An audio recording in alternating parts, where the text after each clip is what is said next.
In 11th edition of Warhammer 40,000, we have a bit more information about controlling objectives and changes to Battleshock that you may not have spotted. Larger units like vehicles and monsters are able to contribute to claiming objectives in greater safety. While not able to use terrain areas to gain cover, they can still be behind ruins, trees and rubble to gain the benefit of cover, which will be most of the time when holding an objective, as the objective areas are the trees, the ruins and the rubble. So, if you're in area terrain, big things don't get the benefit of cover. But if they are hidden partly behind a ruin, no, can't say hidden. That is a rule that means you cannot be shot over 15 inches, and tanks don't get that. So this tank is obscured. Nope, can't say obscured. That's when you're wholly behind the area terrain. These tanks are not able to be fully seen because there is a ruin or tree in the way. Then they get the benefit of cover. So we're still going to see the benefit of cover happening as we do in 10th edition. Maybe it will still have all of the same FAQs and things that we have now. Oh, the wing is in the area terrain, but the rest of the model, including the base, is not, so it counts as obscured. Oh, this unit is in the area terrain, but the tip of the claw is partly behind a tree, so they get the benefit of cover. It's familiar if nothing else. But this means you're not really able to play with only two-dimensional terrain to mark out the areas on the table and have nothing else, as flat as your sister Zioning board. You need terrain features, as they're called, the things, the stuff that goes onto the area terrain. Areas. The things marked in green and yellow on this map. Things. But what you have and how big it is will affect the game, making the game different for each table, and I think that is good. I don't want everyone to play on the same terrain all of the time, every game, everywhere. Keep it interesting, have some variation. But a hill is different to two trees on a piece of area terrain, or a big ruin, or a crater in the ground that doesn't do anything to block line of sight. Games Workshop has said in an article that you can use whatever terrain features you want. But they have also provided very specific layouts with terrain features that match what they sell. I'll talk about that more in my next video. No, not my next video. My next video is the Outlander Claw.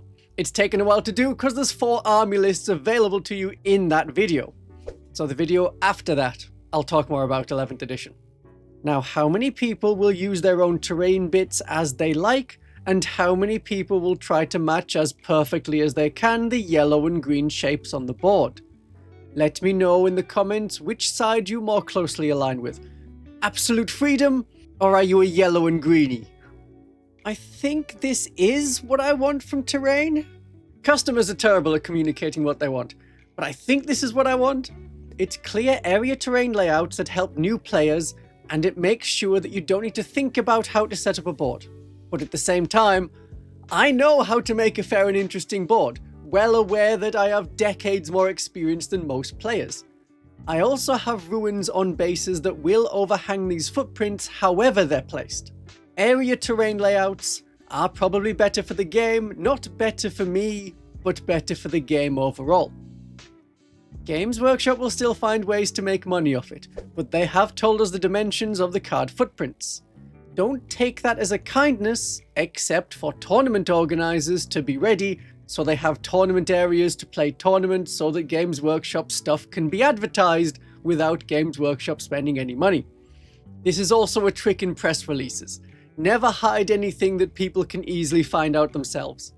As soon as the purchasable terrain squares and triangles and rectangles are sold, someone measures them, and then all of the internet knows the size. As I predicted in my previous video on terrain, vehicles can move over the yellow terrain bits without penalty. The article doesn't mention monsters or other units, but this is an article, not a rule, so don't expect full wording. Something which causes me great concern is how Games Workshop will word their rules in the end. Their track record is spotty. But I would assume this is going to be explained as terrain features less than 2 inches high you can go through. That hedge, not a problem. But terrain features more than that, you need to go up and across and down, or you need to go around. French bocage? More of a problem. Not all objectives are these solid area terrain features. You capture the central building, sure, yay, that's good. We haven't seen many central buildings in 10th edition because you usually have an objective marker there and you can't put solid terrain features within 1 inch of it. So we're capturing building, we're capturing areas of forest. We're capturing especially shiny rocks that we want to mine blackstone from. We'll go back to the Pariah Nexus at some point in 11th edition, don't you worry. But not all objectives are these solid buildings. There are also relics to be moved, bombs to be armed or disarmed or rearmed. So moving objective markers can still happen. I know people don't much like that. But this was when you had markers with a 3-inch area of control. They won't have that in 11th edition, not as far as I know, and will more likely be a 40mm token that you move with the unit. So I expect some missions will use these, and are much like the disruption mission we have seen. It mentions putting a marker in a building when you have trapped it. A priority asset force disposition primary mission could be to place a relic marker within each of the objective area terrain. Your units can go into that area terrain, perform an action to retrieve a relic from that area. You put the 40mm marker next to the unit. You get victory points when you do so. You get more victory points, like a lot more victory points, if that unit ends their movement wholly within their deployment zone. As a hypothetical example, it could be a good mission versus a Purge the Foe. The priority asset force has to go forward and get stuff and then run away as the Purge the Foe army tries to chase you down. Games Workshop has said maps will have either 5 or 6 objectives.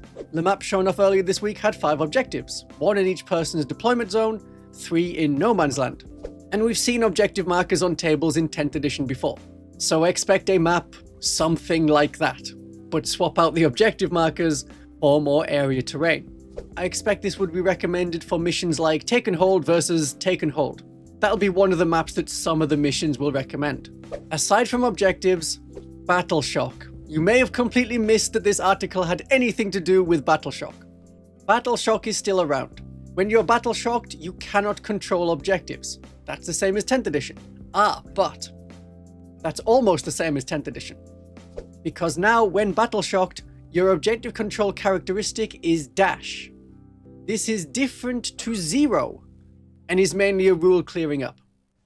Lots of rules in 10th edition say you get +1 objective control except when you're battle-shocked. The Champions of Faith detachment as an example. If objective control is changed to dash, then you cannot modify it. I think the Dogmata may be even worse, as one of their abilities adds 1 to the objective control and doesn't have anything to say it stops working when battle-shocked. Yay, the Dogmata! Oh yeah, if anything needed a nerf, it was the Dogmata. We are much in agreement for that. At the start of 11th edition, we may also see edits to many units, like a big FAQ and errata, to make everything more compatible with 11th edition. We may not, and it will have to be worked through a bit at a time. 3 months, balance patch. Oh, it wasn't done. 3 months, another balance patch. But then things like fortifications may be changed to objective control dash, so that you cannot boost their objective control, so that they can complete missions and hold objectives, and so on. Imagine if there was a detachment for the Gene Stealer cult that lets you make sure the tectonic frag drill could hold an objective. What a funny thing to see. My darlings and viewers, have a great day of 40K.